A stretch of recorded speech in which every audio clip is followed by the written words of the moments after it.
Welcome to the first meeting of the Vet Business and Networking Club. Before we get started, thanks. Does anybody have anything against being on camera, being on the internet? If so, just let me know and we'll make sure that you're not in any of the videos. Can I say I do? Or? Sure. We'll just get you to speak from the back. So as you can see, we have Dr. Creelman from Fen Vet and we have Jillian from Steady Gate Planning. They are our platinum sponsors, so it was only right to have them here for our first event as a club at the UCVM. The design for tonight is pretty much an open floor. Dr. Creelman is going to talk a little bit about what he's experienced, what he's transitioned through, and then Ms. Carr is going to be talking a little bit about financial advising, and then with her, of course, it's always going to be an open floor, so if anybody has any questions, anybody has any recent news that they've read, we'll pass you the mic just so that we have it on record, and then we can go from there. If there's seconds, go up and grab them. If not, I'm sorry, I'll order more for next time. Dr. Creelman.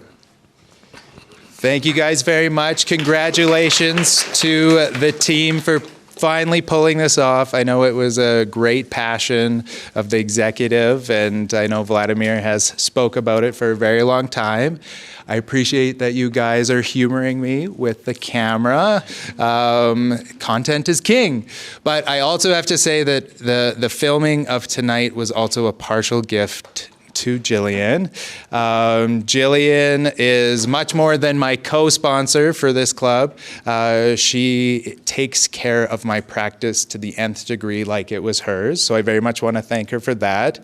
Plus, she's also recently helped me with a present for my wife at Christmas time. I don't want to say what it is. Or here, Britton will exit out.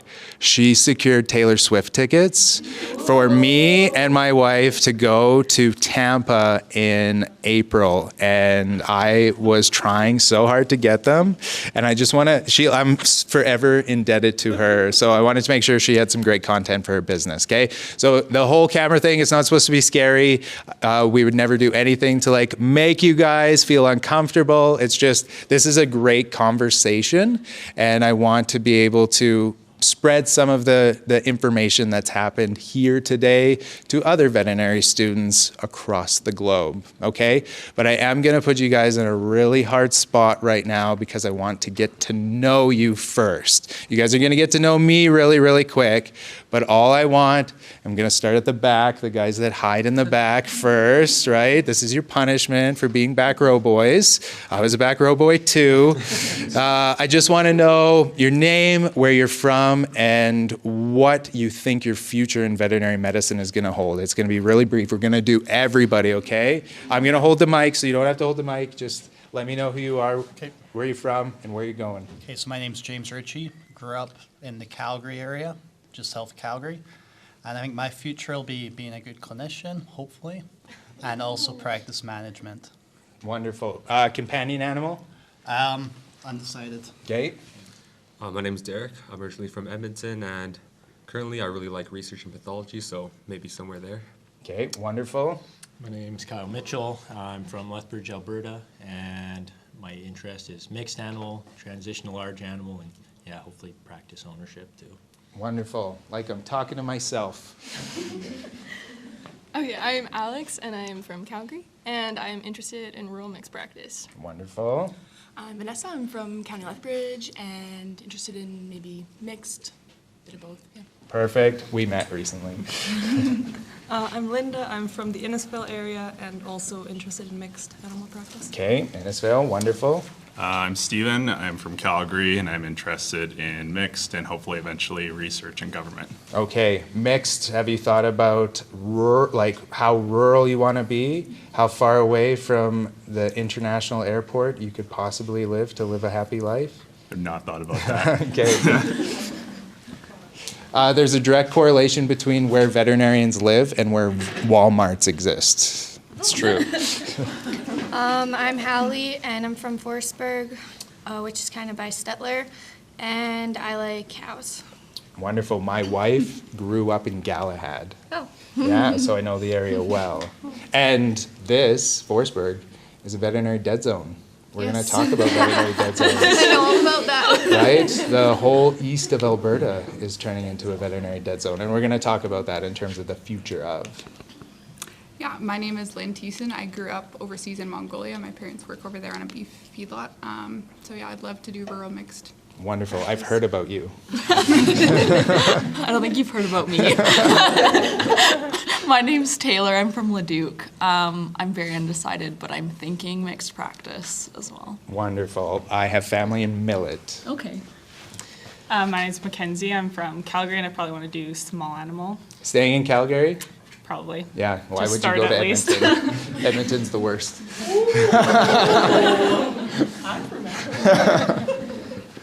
My name's Jessica. I grew up on the west side of Edmonton, and I am interested in equine practice. Wonderful. In Edmonton? West of Edmonton. Yeah. Okay, well, that's good.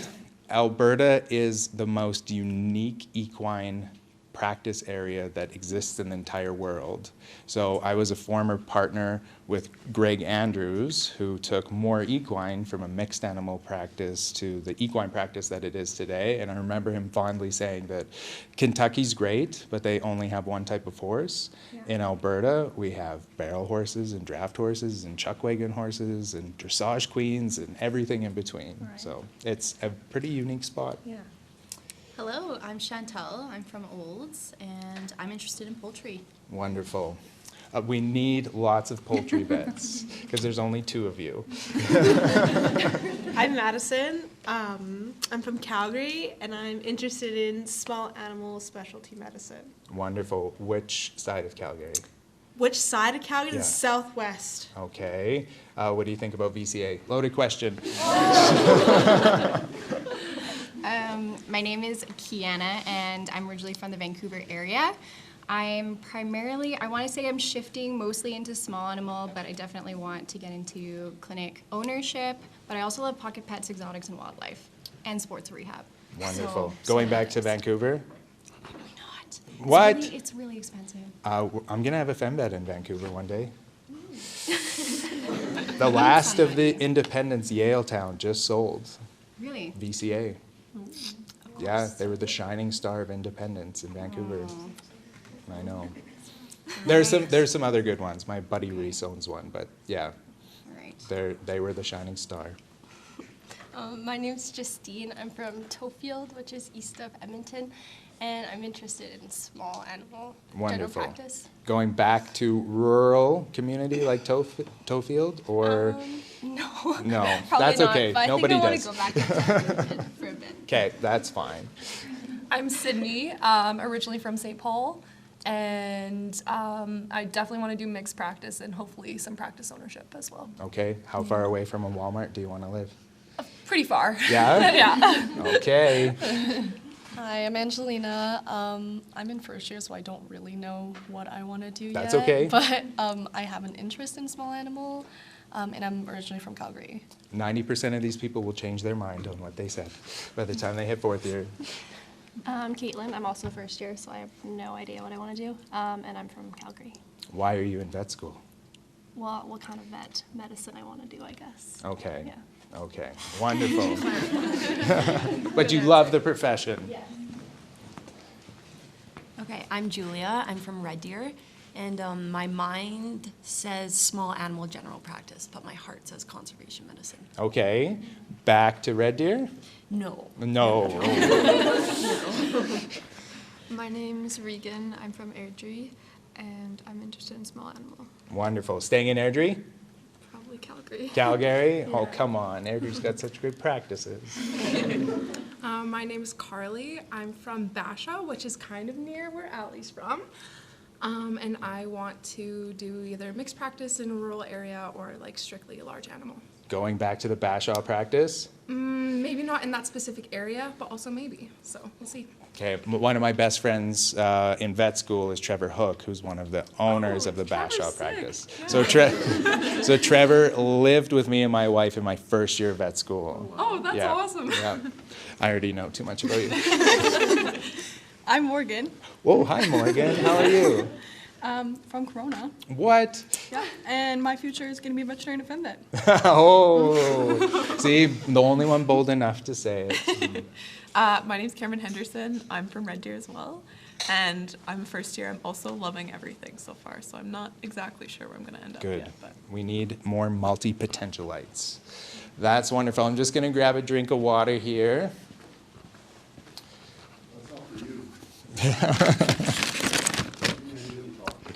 Oh, I got to come to Vladdy Cakes, or Auntie Vlad as he's known in my household.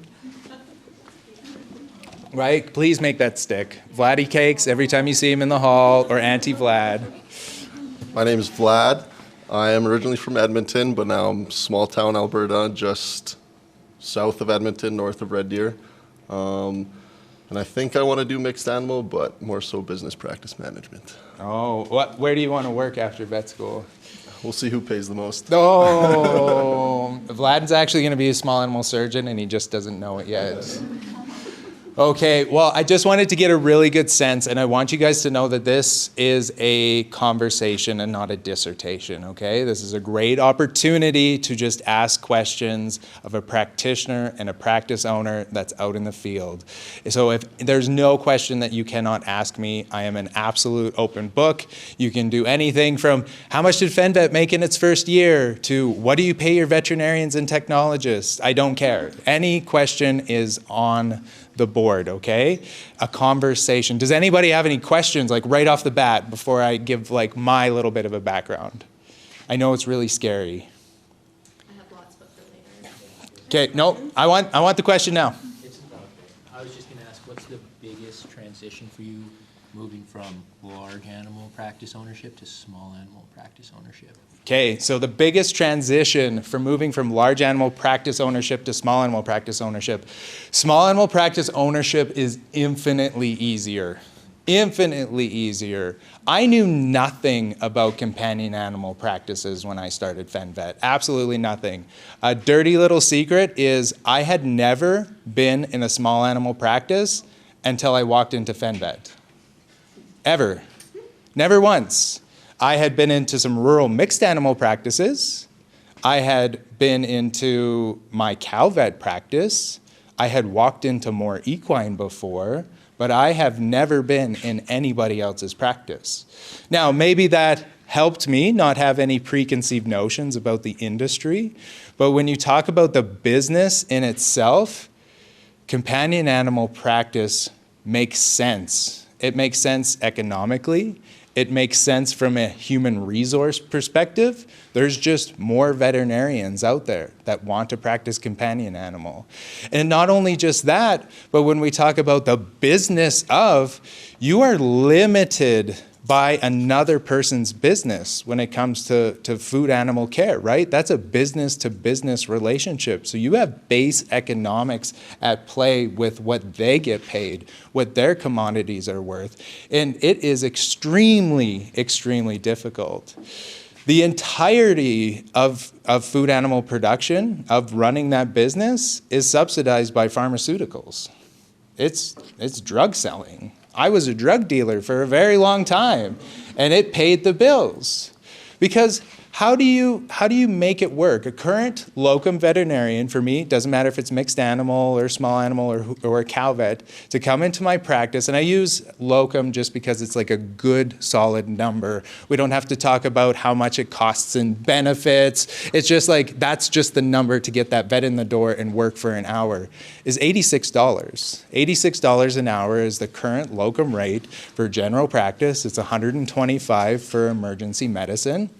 So if I'm going to get you into the door at 8 a.m. and I'm going to send you out to Linden, Alberta, you're going to drive 1 hour there. You're probably going to get ready for half an hour. You're going to drive an hour there. You're going to get set up. You're going to do the procedure. You're going to get cleaned up, and you're going to drive an hour back. We're looking at a 3-hour round trip just if we're lucky, if everything goes right. I would have to charge that farmer, including that truck mileage, equipment depreciation, the support staff that I have, I'd have to charge that farmer $1,000 to push in a 15-minute vaginal prolapse. That doesn't work. It literally doesn't work. I have always had this running joke that I can fix anything on a cow for $200. Not because that's what it costs me, it's just I can't charge anymore. You have this base economics before that cow's value is not worth anything anymore. So that's where the pharmaceuticals come in. That is entirely subsidized by that. And that's scary, right? When you think about the future of cattle medicine, if you think about the future of swine medicine, if you think about the future of chicken medicine, it's very, very difficult to make that all work. Because what if one day a single MP puts a law in that disassociates the privilege of prescribing and dispensing that we have within veterinary medicine? We're one law away from losing that. We're the only profession that's allowed to make a prescription and sell it right beside. That's tricky, right? There is a bias or a conflict of interest. Now, most of the time, food animal veterinarians are acting in good faith, right? They're doing a great job because we have to get called back the next time. But what's stopping you in a 100,000 head feed yard from making a protocol recommendation that puts $2 million in your pocket or $3 million in your pocket? It's only your ethics that's the barrier. So that's a very tricky spot. Human doctors used to be able to do this back in the 50s. That's when they regulated it out. You would get a prescription from your doctor, probably for penicillin because that's all they had back then. And then you would literally go to the front desk and get the penicillin and walk out the door. And that was regulated because of that bias that exists. So that's the difficulty that exists within the future of food animal practice. And that's why it's so hard. For me that knows so much about that industry, I know how to run a cow vet practice, but the barrier to entry is infinitely hard. If you think about just the base economics of getting good pharmaceutical pricing, like once you start diving into that, like you guys probably aren't even aware of what that supply chain really looks like. So let's say you open up your companion animal practice in Banff, Alberta tomorrow. Where do you get, sounds great, right? Where do you get your drugs? Do you guys know? WDDC, right?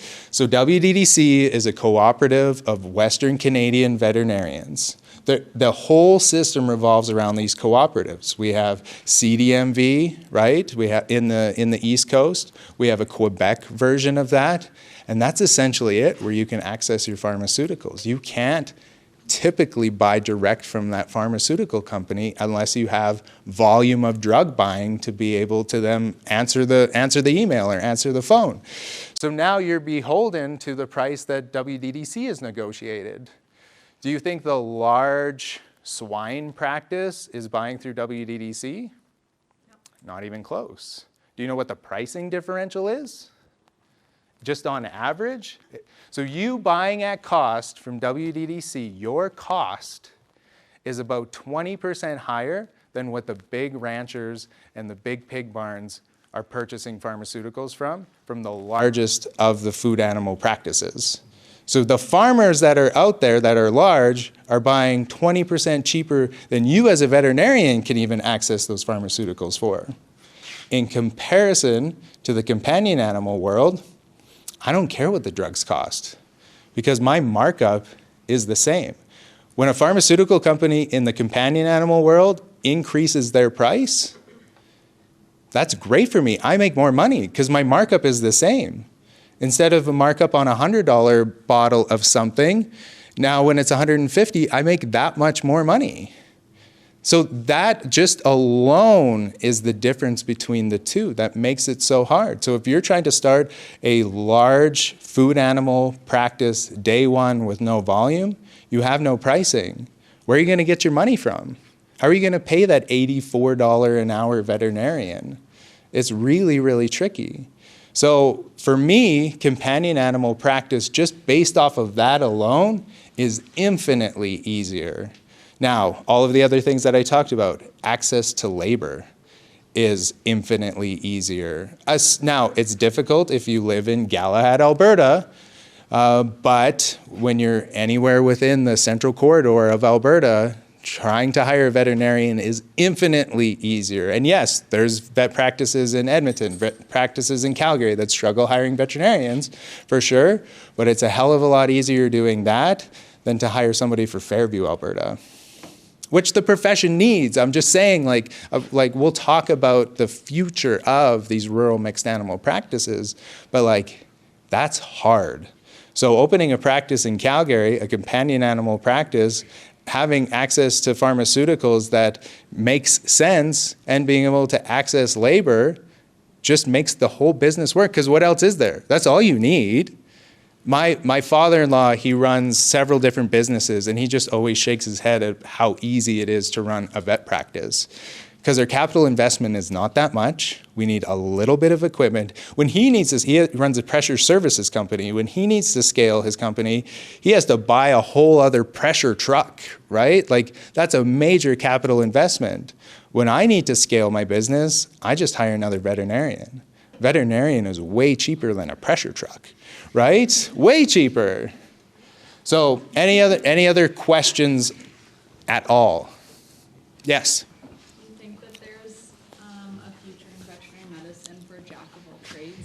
Oh, absolutely. Is there a future in veterinary medicine for jack of all trades? The mixed animal practitioner, the jack of all trades practitioner, is the most rarest and specialist of specialists. They are the diamond in the rough. They are the most precious commodity that could ever exist. It is the hardest thing to do. To be competent, to be able to walk out into a feed yard at a Hutterite colony and give advice on vaccination and implants, and then go back into the clinic and do a GDV, that is the hardest thing to do. So by being the most rarest of the commodities as a jack of all trades, you're the most desirable. There is so many people that are interested in that. It's much more difficult for you to get that job in, say, Fairview, Alberta, if you say, no cows, no horses. They'll still hire you because they're hurting for veterinarians, but like you can write your own ticket being a jack of all trades. This is a thing that you guys have an advantage of at UCVM versus WCVM, where I came from. And one of the things that happens when you have a teaching hospital is a couple different things. So a teaching hospital, I think, is important in a veterinarian's education in that we get to see gold standard medicine all the time. I think that's good, right? And then there's this other thing that I call the resident effect. And that's where you have these grumpy-ass residents going through their specialty who are so miserable that they shit on you constantly as veterinary students and scare the ever-living crap out of you, so when you come to clinics in the morning, you're prepared. As opposed to coming to my practice, you get to go see a lot of different things, for sure. You get to see how practice is in the real world, but we're super nice, right? We don't scare you. You don't have to do a literature review in the evening so you come prepared in the morning. So like I used to in my clinics, if I was on a case or knew a case was coming, I would go do a literature review at night and I would memorize one sentence from an article just so I could sound smart in front of my residents. So I'd be, did you know that Smith et al. In 2011 I would do it. I was a huge kiss ass in vet school, right? But that's the difference. Now, the trapping that you guys have the benefit of is that I think you guys understand that being just a vet is amazing. As opposed to going through that system, you get asked, what are you doing after vet school? And you get pooped on if you say, well, I'm just going to be a vet. There's all of this pressure for specialty, for where are you matching? Where are you doing an internship? Where are you doing a residency? What are you going to specialize in? I was pushed hard to become a small animal surgeon as this belt buckle, cowboy boot wearing kid from Beaver Lodge, Alberta. Like, why are you wasting your life, Cody, just being a vet? So I'm glad that you guys often don't see that level of pressure. Now, I'm sure some of your faculty, of course, they're these board-certified absolute ninjas, and they may push you in that direction, and that's good. I want some of you to go get specialties. We need specialization. But don't ever think that being a jack-of-all-trades mixed animal practitioner is at all a disservice to your own career, because I think it is the most important thing that we need right now. More questions. This is funner than me just, my name is Cody and I'm from Beaver Lodge, Alberta. Yes. Is Beaver Lodge? Beaver Lodge is the home of the world's second largest beaver. It's a large statue outside of the Beaver Lodge Motor Inn. It's on the way to Alaska. Where's the biggest? I don't know. But kind of circling back to then you opening up Fen Vet, why did you want to be a practice owner, and like what in your current position are your goals as a practice? Absolutely. Okay, so this is very good. So when I was in your seat, when I was a first year, in your seat, I thought I was going to be an equine veterinarian in the hills of Kentucky. And then I met horse people. And I was like, nope, that's not what I want to do. Yeah.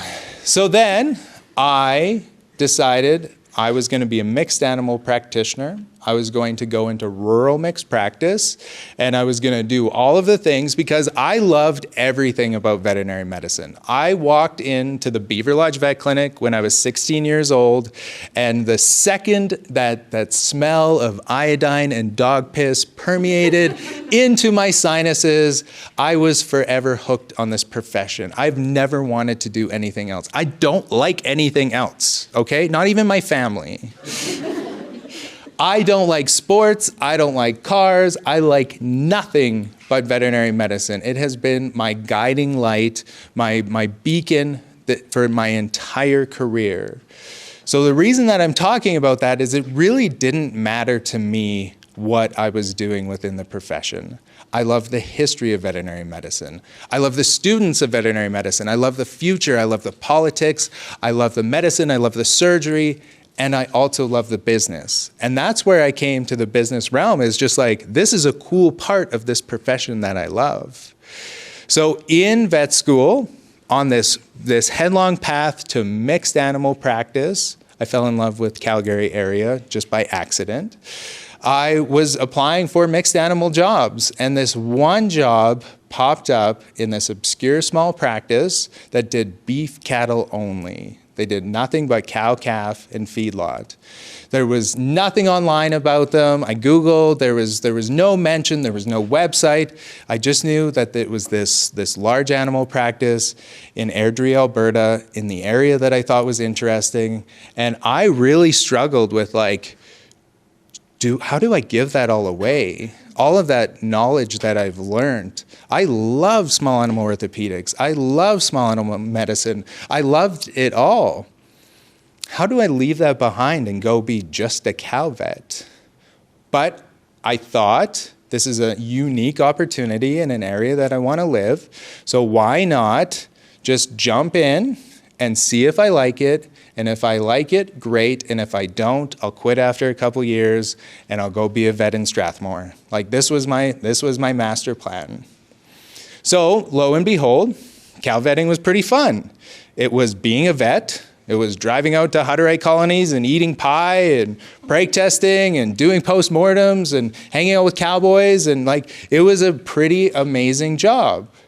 And 2 years into that, I got asked by the bosses if I would like to join the practice as a partner. And my partners were amazing mentors when it came to medicine and surgery, but had never mentored somebody into business management. And it was really difficult for me. I had my first kid at that time and became a practice owner with very little guidance. But because it was part of practice ownership, or because practice ownership was a part of veterinary medicine, I was obsessed. I wanted to learn everything that I possibly could. I didn't take an MBA. I took a single business class in my undergraduate. I've got no formal training, but I became obsessed. Like, as I did what we do when we get obsessed with things. Reading articles, listening to podcasts, watching YouTube videos, reading books. Like, that's where this came from, because I just love veterinary medicine so much. So I wanted to learn more about the business of veterinary medicine. Fast forward through that, practice owner at the CalVet practice. At that time, I had also gotten into practice ownership of mixed animal practices as a hedge against this risk that exists within food animal practice. I was looking at the landscapes thinking, I've got all my eggs in this one food animal bucket. What happens if we have this dysregulation of prescribing and dispensing and the business model goes to shit? What happens, right? So that's where me investing in mixed animal practices came from. It's just like, I love veterinary medicine. I don't invest in the stock market. I don't invest in other businesses. I only invest in veterinary medicine. It's the only thing I understand. It's the only thing that I love. Like, what do I know about Tesla or Raytheon missiles? Like, I'm not investing in those types of things. So in that, I got interested in mixed animal practice. I ended up leaving and divesting out of all of those businesses in 2019. I left my partnerships and I had a clean slate. And honestly, I was very lost about what I was going to do. I had no idea. And this is important in that I've always been asked by veterinary students what my biggest regret in life was. And that was I never took any time. So I was the crazy vet student that from the second I graduated high school, I was working a construction job to make as much money as possible that summer so I could pay for my tuition. I left my undergraduate. I didn't get into vet school right away. Took a job as a feedlot pen checker, got into vet school. Literally the next day I was working and in vet school. I never took a gap year. I never took a vacation. I never took anything. I jumped into, I graduated vet school on a Friday and started as a veterinarian on a Monday and put my head down for 2 years and then was a practice owner and then a practice owner of 2 practices and 3 practices and 4 practices and 5 practices and 6 practices. I just never took a break. So once I divested, I decided I'm going to take a break. So I loaded up my family.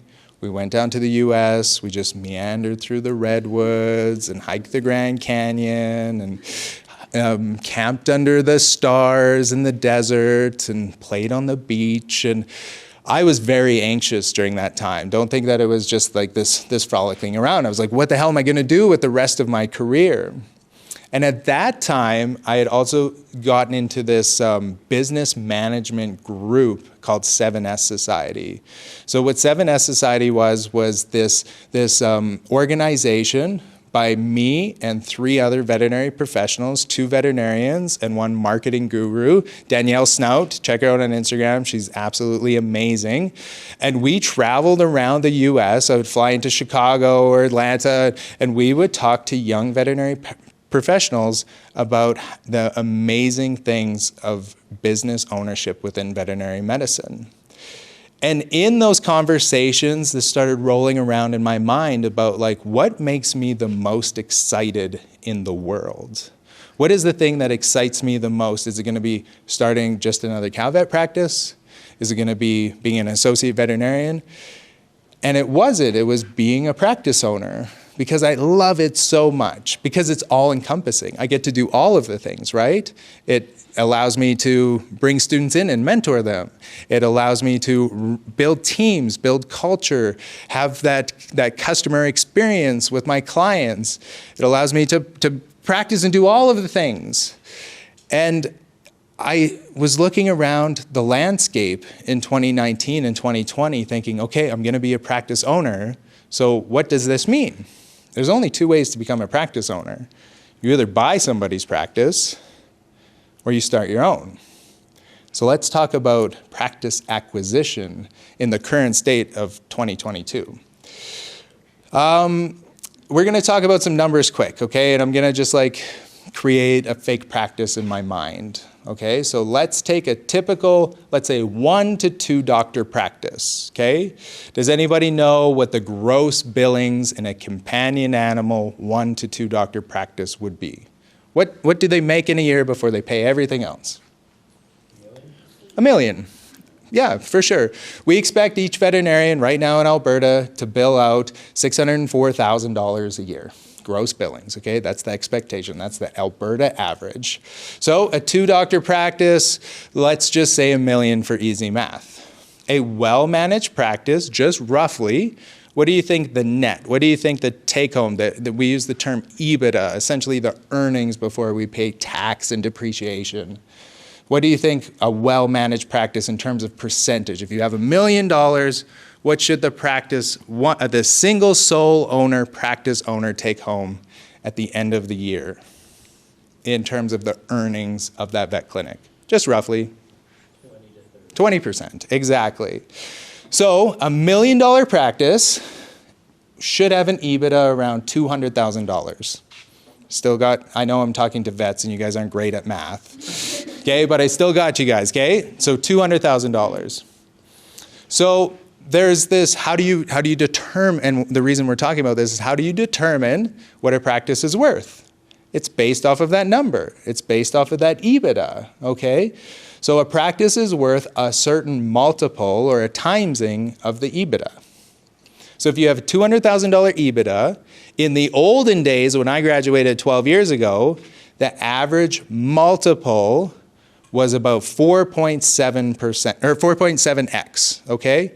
So 4.7x, let's just use 5 for a nice round number. So you take your earnings, you times it by 5, and that's what you could buy that practice for, right?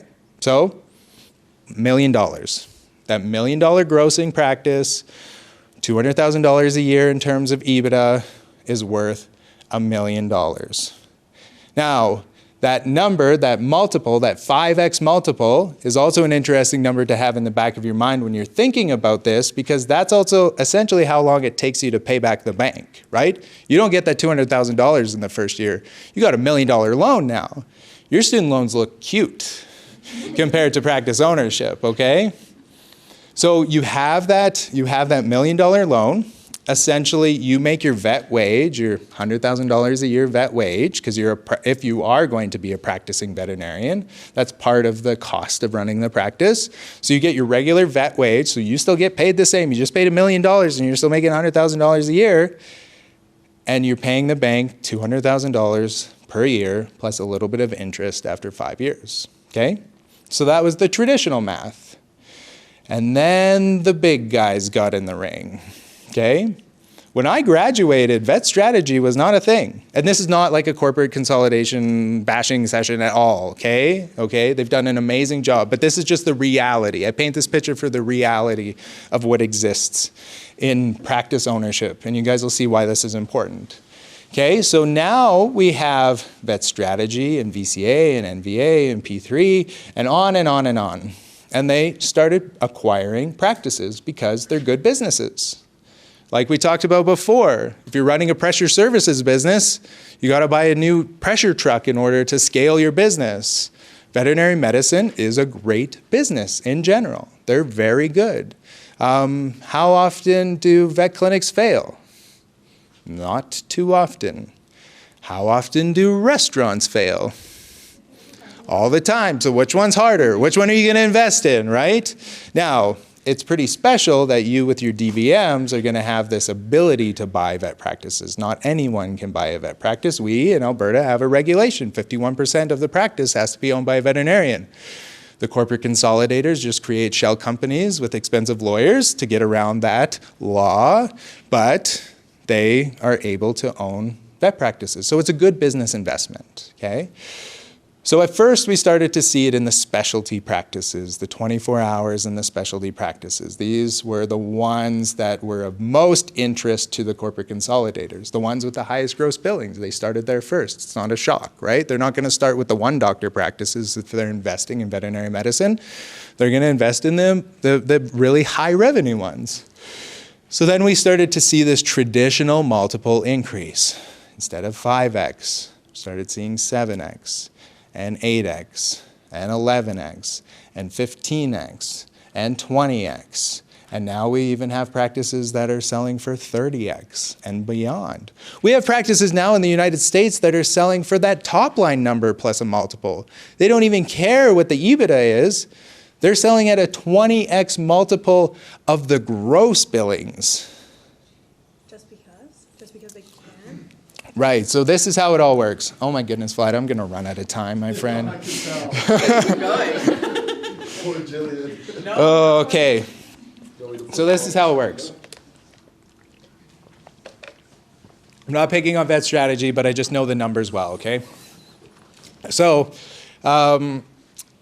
how this all works. I'm gonna start a corporate consolidation group, okay? I'm Cody, I have this idea, I'm gonna roll up a bunch of practices, okay? I need money to do that. Go ask the bank for $1 billion, they're like, no, that's funny. So I go out and I acquire capital through venture capital, okay? You guys have heard this term. So investment groups with big money that buy businesses, okay? It's very common and exists all over the world. Actually, VC only has existed for about the last 40 years. It's relatively new just in the world of business. Venture capital didn't exist prior to the 70s, but it's common. So you go out and you say, I'm gonna buy a whole bunch of veterinary practices, okay? And I have this lump of cash, let's say I've got $1 billion to do it. Now, you go out, you buy the practices, you've got this cash, you have other competitors also in the marketplace, so you're competing, right? But how does the whole business model work?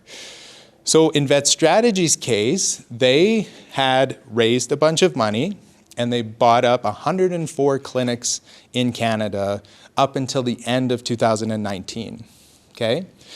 They sold that to Berkshire Partners, a Boston-based VC firm, so to a bigger fish, right? They had their Canadian VC firm that then sold the interest once they got a certain size to a bigger fish, 104 practices, 22x multiple, $1.2 billion, okay? That company injected a bunch of money into Vet Strategy. Within 1 year, they ballooned to 300 clinics, and they sold that group of clinics to another bigger fish for an even higher multiple. So that's how it works. It's that simple.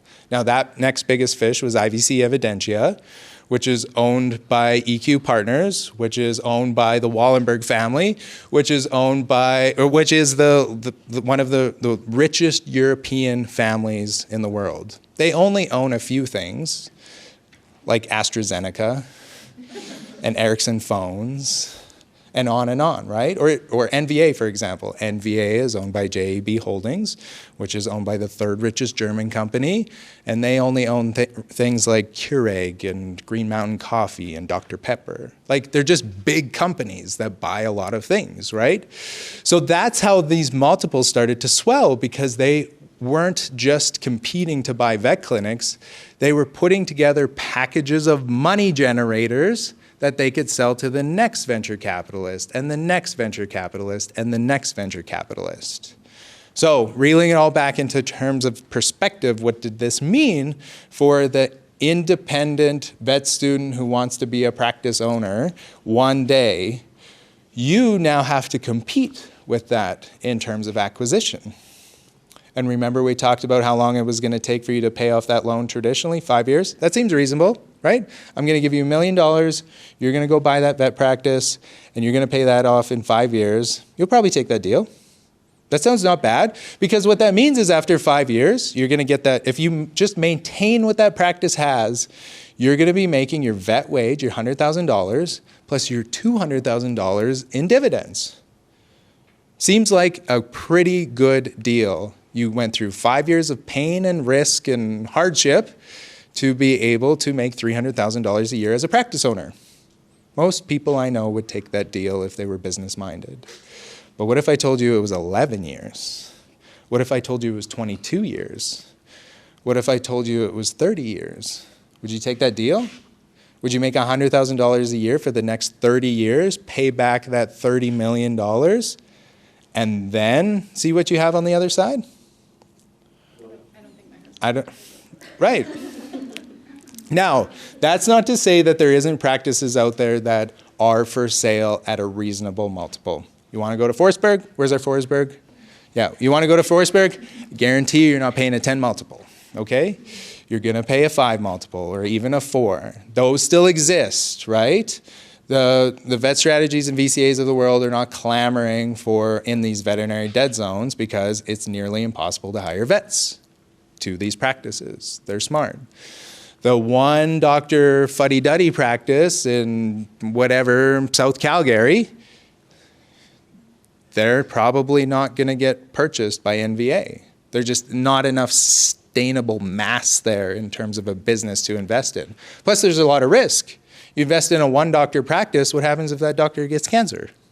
What happens if that doctor gets sick? What happens if that doctor retires? So these practices are usually only 3 to 4 doctor plus that they're investing in. So it's not an impossibility. So now let's talk about my other option. Okay, so that was my acquisition option. I wanted to be a practice owner too. And I'm looking at the landscape of opening a practice in Airdrie, Alberta. What am I going to buy? Am I going to buy an 11 multiple veterinary practice? That seemed pretty foolish. That seemed pretty expensive. What was my multiple to start Fen Vet? 0. I didn't pay a multiple, right? Now, I didn't buy goodwill. I didn't buy a client list. I didn't buy a cash flow stream. So I had risk, right? I had an uncertainty. I paid $0 for Fen Vet. Literally $0 is my investment into Fen Vet. Yeah, I had to build it, but like if I was going to go buy that practice, that gross practice for sale that I didn't really want to be in anyways, I would have done a renovation and essentially rebuilt that space anyways. I leased the building, so I have rent. I didn't have to buy a building, and I did leasehold improvements. I built exam rooms and a surgery suite, and what did that cost? Yes, that cost money. That cost me $1 million. To build Fen Vet was $1 million. It was $260 a square foot, okay? Pre-pandemic, you could do a leasehold improvement in a space to build a veterinary clinic for about $175 a square foot. Pandemic prices have inflated everything, plus Fen Vet's extra bougie. We've got Italian lime plaster and birch and all of these things. $1 million. But I didn't have to pay anybody anything, right? For me to, what do you think Fen Vet's worth now? Just as like a 8-doctor practice 2 years later, right? Fen Vet, what? 3 million, 4 million, 5 million, 8 million? It could be like it's in the range, right? So from $0 to that, just by taking a little bit of risk, right? The bank financed it 100%. They gave me a 100% loan for that. I didn't have to put in a down payment. I didn't have to do anything. Now, was it scary? For sure. I didn't know if there was any vets out there that would want to work for me. I didn't run a companion animal practice before. What the hell was Carling thinking when she said yes? Right? I didn't know Jody and Stacy, my vet techs, would come to me when I started the vision of Fen Vet. What does this crazy cow vet from Beaver Lodge, Alberta know about running a companion animal practice? But I had a vision. And I espoused that vision on social media, and it resonated with a few individuals. And the applications started coming in, and I was having conversations, and I saw alignment.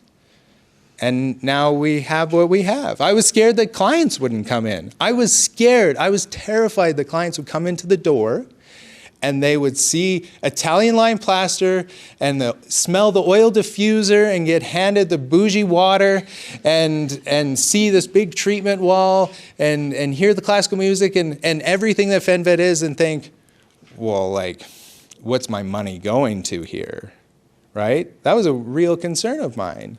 Like, obviously you're charging too much if this is what the vet clinic is like. I was concerned about that. But I was steadfast in terms of our core strategies, our values. Our values at Fen Vet are simple. Amazing practice culture, exceptional customer experience, and embracing innovation. And I would say innovation is like at the very bottom. It's customer experience and putting together a great team, fostering an amazing culture, a place where we tell each other we love them when they leave the practice. My vet tech walks out the door, I say, I love you every day. My vet walks out, Morgan, is it true? Morgan, I love you. See, she says it because that's not the first time. She wasn't all embarrassed. I created this amazing culture and this steadfast obsession with customer experience. And that was my business model. I was in Palm Springs, sitting in the desert outside of my RV, and I literally did what we call the blue ocean exercise. The blue ocean strategy, it's this book. It's really, really great. It is essentially a business book that talks about the red ocean that exists in businesses. And the red ocean is essentially the area of business where there's blood in the water, where there's sharks circling. So that's where the most competition is. And the blue ocean strategy is trying to create a business around where nobody else is playing. And to get to the blue ocean within any industry, you literally just list out everything a business does. So I listed out like, okay, I did an XY axis. I did on the Y, I did really good. Up high, really bad. On the X, I just wrote out, okay, veterinary medicine. And I wrote what I thought the industry standard was. And I thought medicine was high. I think we're great vets. I think vets graduating out of vet school are great veterinarians. I don't think that there's practices out there that do bad medicine. Certainly there's exceptions, but like I'm just saying, in general, I think the medicine in our profession is great. We have ABVMA standards and PIPS inspections and quality assurances to make sure that we practice great medicine. So that I wasn't going to compete and say that Fen Vet's mission is to practice the best medicine. That's a red ocean. I looked at things like dog food sales. Why would I compete on dog food sales? That's a red ocean. That's what everybody's doing, right? And then I got to customer experience. And I was thinking about the industry average in customer experience at a veterinary clinic, and I marked it super low.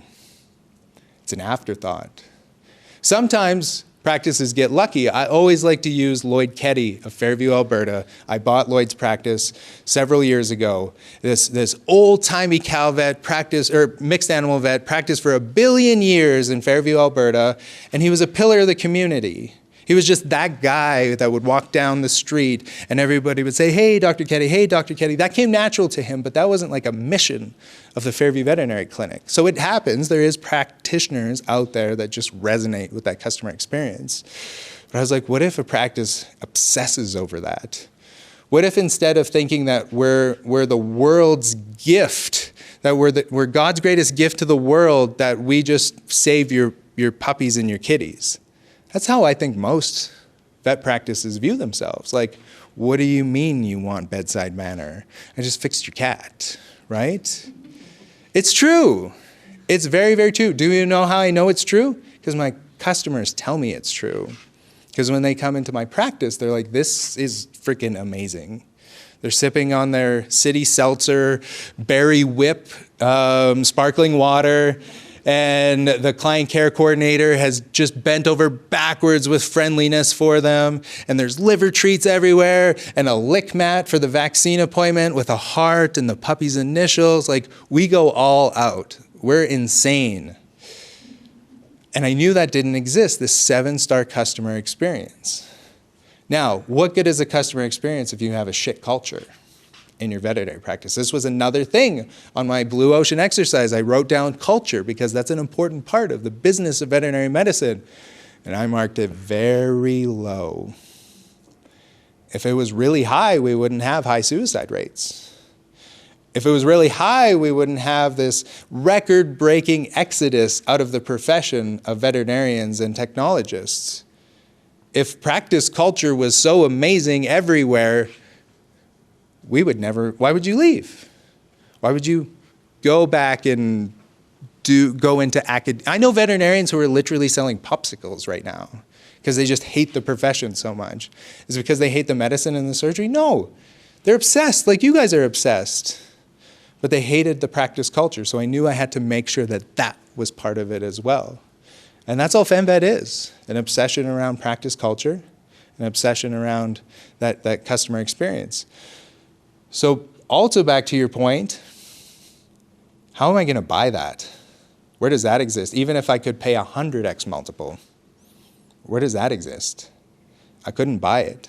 And I knew how hard change management was from my previous experiences. Do you know how hard it is to change a shit culture in a veterinary practice?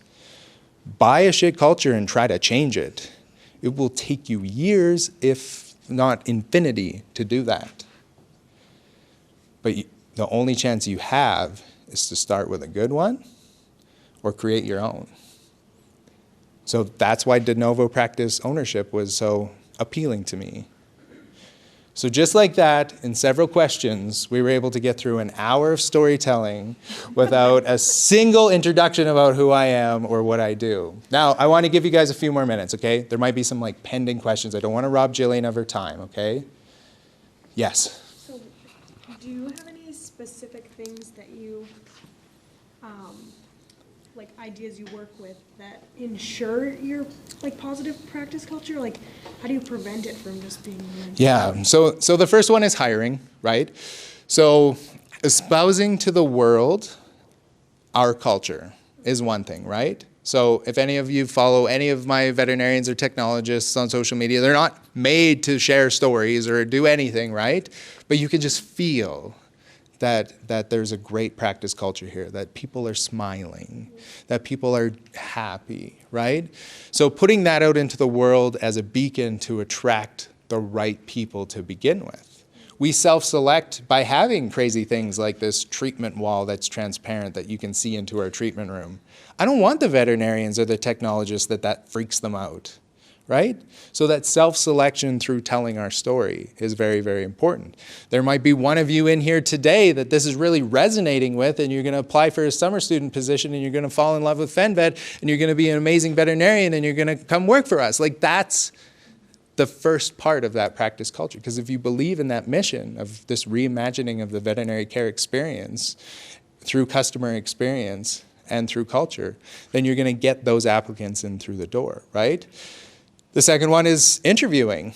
So my interview style is very different. I take people for a tour of the clinic so they can see exactly what they're going to get. And then we just sit down and have a chat of like who they are and what do they want in their career. From there, if there's chemistry between me and them, then they have to do a working interview. I tell them flat out that this decision is not mine to make after we leave this room, and it's 100% up to my team. I don't hire anybody. My team hires people. So we send them out into a working interview. Usually when it's going really well, I'm sitting there and I've got a lineup of people whispering in my ear being like, Morgan's really great. You should hire Morgan. Hey, maybe you should start paying Morgan. She's a really good volunteer. That's real, right? I'd already hired Vlad as my summer student, and Morgan was like, hey, you got a summer student position? I didn't have the heart to tell Vlad that Morgan was better than him. So that's the first part, okay? That's selection. Do I make hiring mistakes? Absolutely, all the time. I fired 3 people in the last year. I do something about it. So that's the next thing. I promise my team from day one that I will do whatever it takes to preserve positive practice culture. And guess what? Those ones are usually the best ones, right? They're usually the most toxic veterinarian that exists in the world is also one of the most talented. Because they can't be a shitty veterinarian and a shitty human being, right? Those are usually not compatible in a workplace, but unfortunately, if you're a great veterinarian and a high producer, you can be an absolute cow to your team and you get to stay on the clinic because there isn't enough practice managers or practice owners that would make the hard decision to say, like, you're a shit disturber. This is toxic. And that's really hard. It super sucks. It's the hardest thing of all of this. I hate firing people. It's the worst thing in the world. To have that conversation, to literally tear somebody's heart out of their chest. But I promised that the rest of the team that I would do that I would make sure. So fostering that, for sure. And I do things leading by example, right? Leading by example, being that positive person in the practice, making sure that people are having a great time, making sure that people are caring. I started the I love you thing. And I know it seems really culty, okay? I know it seems really, really culty to say I love you to each other at the end of the day, but I'll actually tell you why, okay? So I was in Saskatchewan preg testing. This is after I started Fen Vet. And I was preg testing for the week out in Craven, Saskatchewan with some old clients of mine. One of the guys is my age. And I drove from Regina to Airdrie, pulled into my driveway, and I got a text message from him. And he said, Cody, this was a really hard week for me. It was the 1-year anniversary of his brother's death, okay? Of that week that I was there. So it was a really hard week. And he said, I just want to say thank you for making that week a little bit easier. And if there's one thing that I've learned after Clay died, is to make sure that you tell people that you love, I love you. So he said, Cody, I love you. In a text message. From the like rangiest cowboy you could ever imagine. The last person on earth that you would ever think would say, I love you to another man. Said, I love you. And I thought, that's really special. And I do love my team. I truly do. I love each one of them. So why am I not saying I love you when they leave the building every day? Could you imagine I could imagine not saying I love you to Carling when she left the building and she died in a car accident. I know that's really macabre, but like, that's awful, right? Yeah. So like, that's the leading by example. Now they do it when I'm not there. Now they say it first. Like, it's uncomfortable. Lots of people have lots of emotional damage where they can't even say I love you to their own parents. I get it. But like, those types of things. Active fostering of practice culture. Gentleman in the back first. Do you find this culture that you've made helps with your client base, or have you had to fire clients to maintain it? Absolutely. So do I think the practice culture has helped with, sorry, reframe that? Just with clients and their behavior. Do I think that the practice culture has helped with the clients and their behavior? 100%. 100%. And it's also really good for business. Because if the clients are really happy, then they say yes to things like diagnostics and fixes and do real things. Like, it just is a function of business. So yes, our clients are completely diffused when they're in the door. Do we get grumpy ones? Absolutely. It's a customer service business. You're always going to have that. But do I think on average, are we so much better in terms of customer satisfaction and disengaging negative behavior? 100%. Do you know how hard it is to be angry while you're drinking sparkling water? Why? It's it's very hard. But there's even like a physiological response just in terms of eating and drinking and emotion. There's some science to my madness. Okay, so in child psychology, when you have an angry child, I don't know if any of you are parents. Do we have any parents here? Parents. Okay, in child psychology, one of the first things that you learn as a parent when you have a kid that's having a temper tantrum is to give them a glass of water. It has a complete 180 in terms of physiological response. They go from fight and flight to baseline instantly. Cortisol levels drop, heart rate drops. You cannot physically be angry. Think of a baby who's crying and then gets a bottle. Babies don't scream while they're drinking their bottle. My clients don't scream when they're drinking their city seltzer. So yes, for sure. That from the very first interaction. I'll even give you another example. So I have a virtual team that does all of the phone answering because I want my front of house clinic to be as calm as possible. All the phones are answered off site. I have a team of 4. They're my employees. They're absolute ninjas when it comes to customer experience. They answer the phone 95% of the time in the first 5 seconds, okay? And you don't hear the following phrase: is this an emergency or can you please hold? Call another vet clinic, I dare you. Call another vet clinic anywhere in Alberta, and I bet you that's the answer that you're gonna get 90% of the time. Do you know what my blood pressure's like when I'm on the phone for 3.5 minutes on another vet clinic call waiting tree? It's through the roof.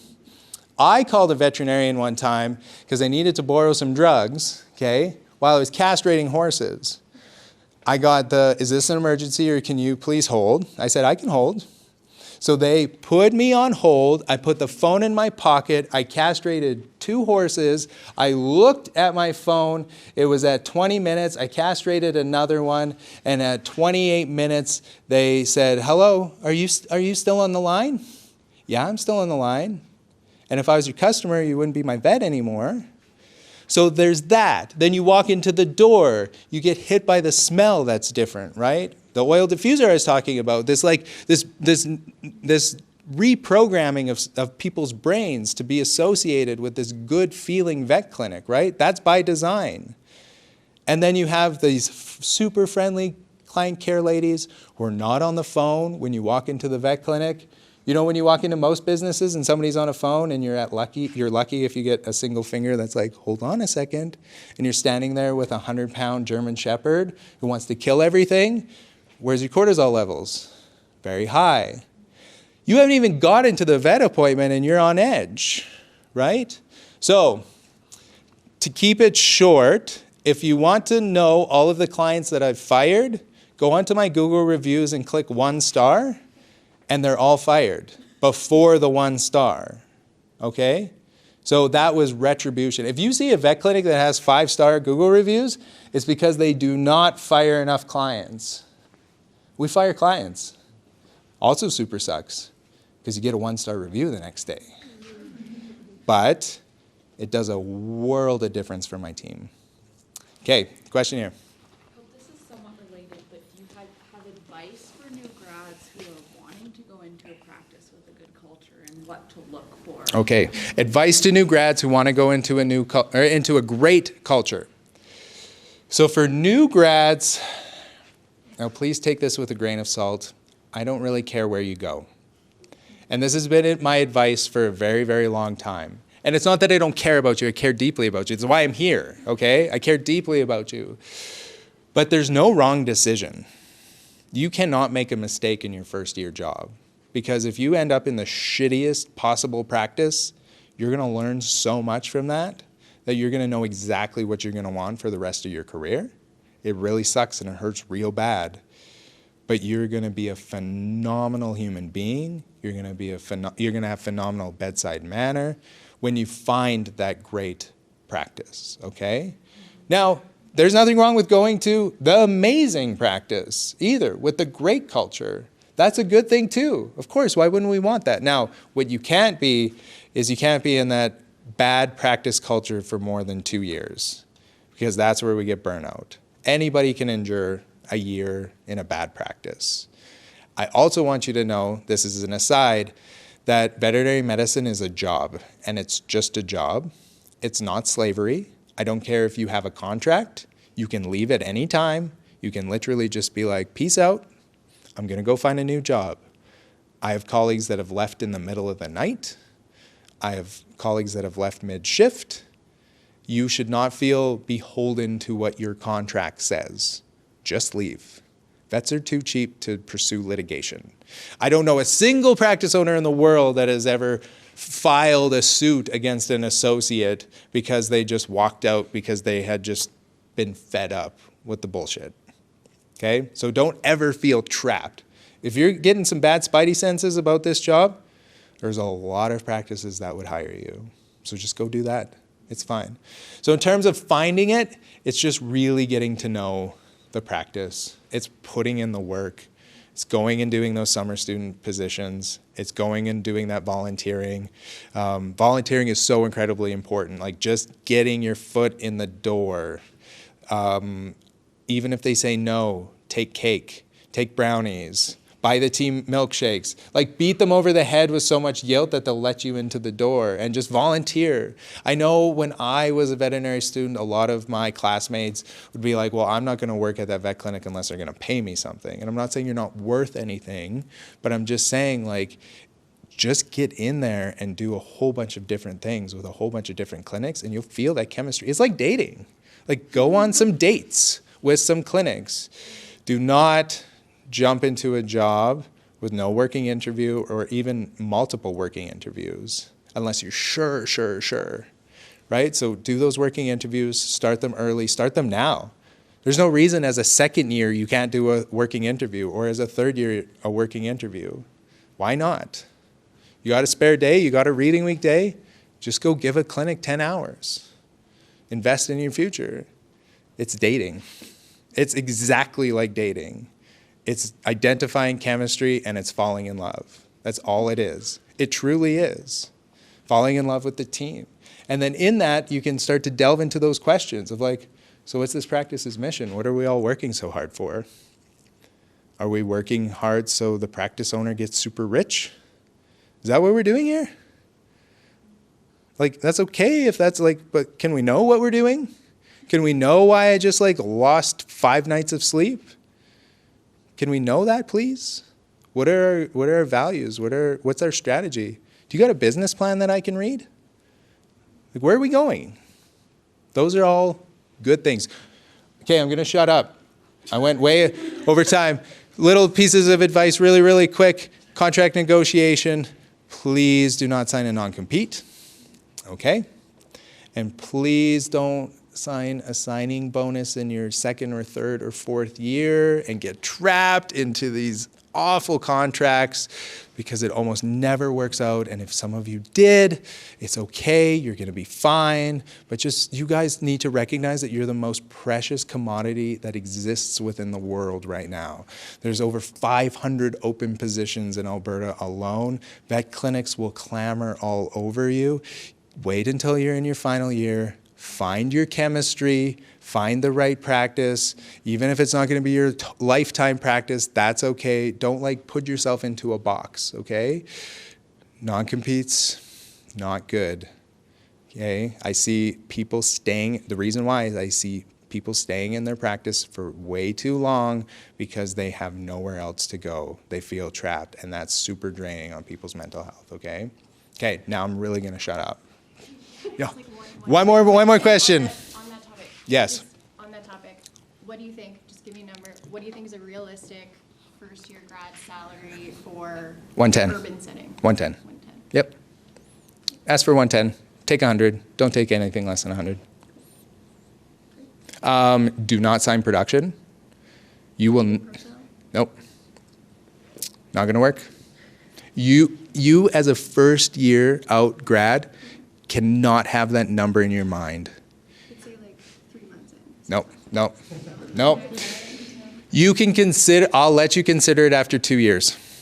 I want you to just go out and try to be great veterinarians without worrying about your billings. Review it, for sure. Review it quarterly. It's good to know. It's good to know where you're at. Use your production for that compensation negotiation at year 1. Right? Be like, I brought in $800,000. Let's bump this up a little bit. I want 20 to 25% of my billings. That's a reasonable conversation to have. But I do not want it in your brains that you have to hit this target in this hour or this day or this week or this month. Okay? What if you have signed that and you end up in Dr. Cheryl's position, one of my veterinarians, okay, who is not on production. She's on production-based compensation where we review annually, and if she bills more than what I expect, then she gets paid exactly what she needs to get. But then she got HCM. She was out of work for a month. I paid her the whole time. I paid her straight salary the whole time. She didn't show up once. I took care of her. Could you imagine what that would have felt like on production? That you're just like, well, I guess I'm not paying my mortgage this month. So ProSal, better, but I don't even want that number in your mind. Not daily, quarterly. I want you to review it quarterly. It's too much. This job is the hardest job. This was the hardest program to get into. You guys are the cream of the crop. What's harder? Being a dentist? Are you kidding me? Being a lawyer? Being an engineer? No. This is the hardest program to get into. Why? Because it's the hardest job. It's so incredibly hard. So you've got to simplify your life And thinking about production in your first couple of years, I feel like is a disaster waiting to happen. So hard, okay? Go renegotiate your contract.